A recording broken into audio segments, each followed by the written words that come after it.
What's up? It's Chase from Miami. Today we're gonna check out Big Ralph, the biggest pumpkin in the patch. Hey, this is Justin from the Pumpkin King. You're not gonna believe it. I figured out a new method to milk our pumpkin. All right, here we got the milk. We're testing it.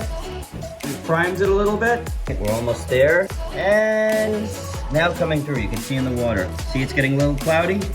We're gonna lock it up, and now we're ready to position it next to Big Ralph.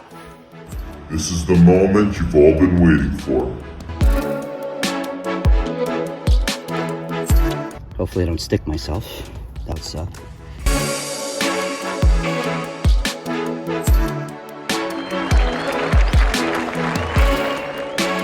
Good, done. Woo! It's going into... Wow, you're getting the food!